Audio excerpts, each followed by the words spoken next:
Alright guys, another quick one, knives. I think Terence was asking questions and a few others. Obviously I'm not a professional chef anymore, so I don't keep the same mass selection of knives that I used to have, but I do keep a few that I use for different things. I tend to prefer these Global brand knives. I like them because they're light. Now, there's some professional chefs that'll say to you, oh, you know, Globals are for beginners. Well, that's exactly it. They are really easy to use, quite user-friendly. They will blunt quickly. I don't even know if that's an actual word, but because they tend to be as soft as steel, so they sometimes do need a bit more care, but I find it's easier care, particularly because you can get the, I think they call it the minnow system. It's like a ceramic rollers with water and the like. Anyway, so the main ones I use, that's essentially my little, I think it's a 17cm cook's knife. The idea is, you know, I'm sort of using this for the stuff that I kind of want to really get in there. So things like paring out a tomato and the like, I'd use that for. Then I've got the good old-fashioned cook's knife. It's what most people identify as a chef's knife. I genuinely think you can just about do everything you could ever possibly need with a knife with one of these. Right down to boning, all of that.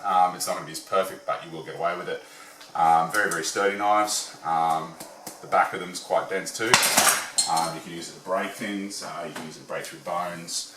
A good firm push down with a sharp knife will go through most things. So those are my two most commonly used knives.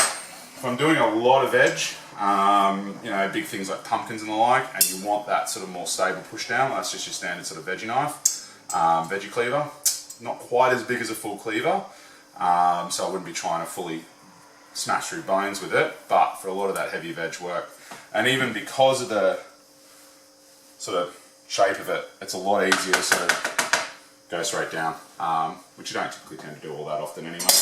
And then ham slicer, for roasts and the like.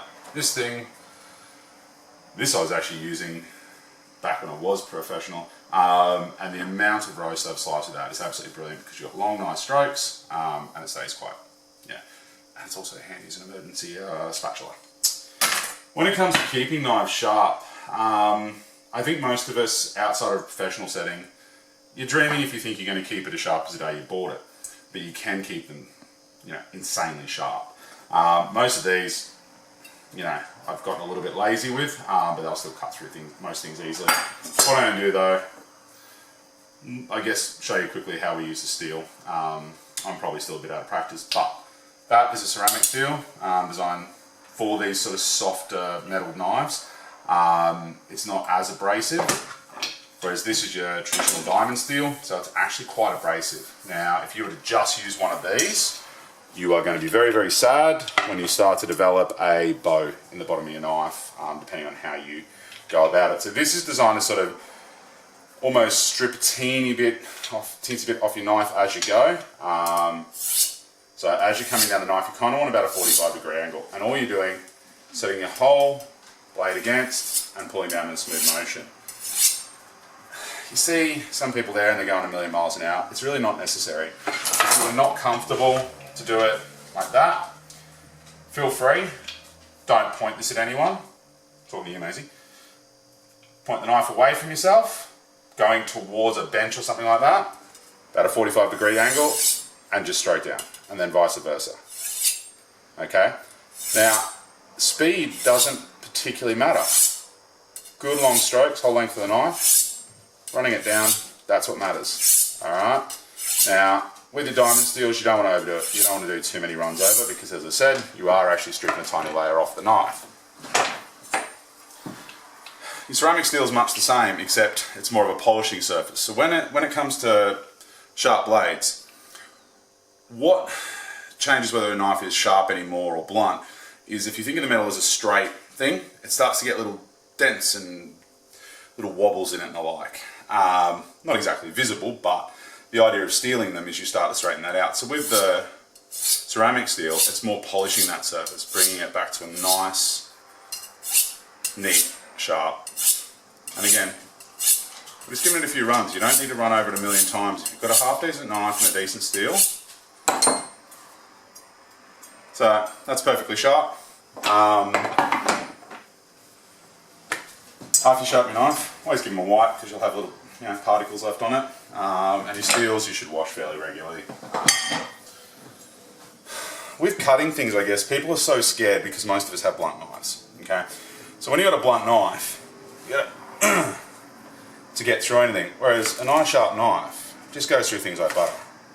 Like, I'm not even trying there, and it's just straight through, alright?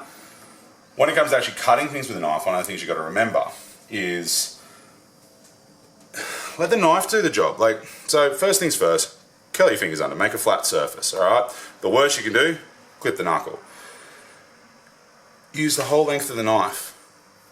Don't just use that bit and push down, because you're going to get nowhere. There's not many knives that are designed to just push down and cut things. Apply a bit of pressure and then move the knife. Let the knife actually do the cutting for you. You can do the old rest the tip and push through. The tip doesn't have to leave the board, and you just slowly but surely work your way along. The hardest part about doing it that way is actually learning to kind of crab walk your hand backwards. It takes a bit of practice. If you're really worried about where your fingers are, one of the things, so I've been teaching my daughter how to cut. One of the things I've got her to do is literally just form that, okay? And then all you're going to do is sort of bring it up a little bit. So like that, and then all you're going to do is sort of bring that down. So you've just got enough to grip onto, and you can just rest your blade against the inside there. Now for me that's uncomfortable. I've got a different way of doing it, but it's a good way to start, is if you're thinking sort of that kind of a, you just want to have a nice flat there, something you can't cut yourself, see? There's a couple of different types of cuts, I suppose, and often when I am talking with you guys, I'll say diced. And diced is simple, so as you saw I cut lengthways, and then all we're going to do is sort of come across it, okay? Now, what you're kind of hoping for when you're dicing something, about 1 centimetre by 1 centimetre. Nice and simple, and that's perfect for like a mirror ply or the like. What I did and chopped there, I'd probably, I don't know, use for maybe a shrimp cocktail if I wanted to look like I was from the 90s. When it comes to cutting things finely though, one of the things that we often do is, how do I word this?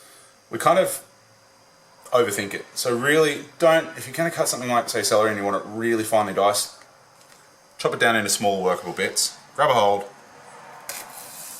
and just as best you can, cut yourself some nice small strips like that, keeping your fingers and thumb out of the way. And there we go, we've got some nice strips, right? This is where that resting the tip and let the knife do the work. So just push down, and you're only moving it sort of tiny little increments as you go. And what you end up with is obviously a much finer dice. I always feel like we don't ever do that. That's how you blunt your knives. Lazy shame there. I think we sometimes overcomplicate it with knives. We panic too much because we're worried about cutting ourselves. You cut your finger, it's going to sting for a bit, it's going to bleed, it's going to suck. But kind of not the end of the world. And you're less likely to do it with a sharp knife. Okay? Because as you can see, literally, that's all the pressure I'm applying. Again, you know, whereas if you've got a blunt knife, bear with you guys, I'll show you the difference. Blunt knife. Hear that as it finally breaks through, that crunch? Alright?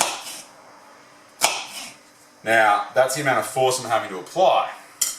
Now, if your knife's even remotely sharp, but blunt enough that it's useless, what's going to happen is you're applying that much pressure.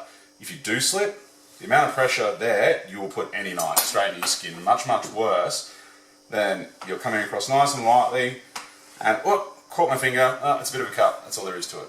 Alright, the worst knife injuries I've seen have always been with a blunt knife.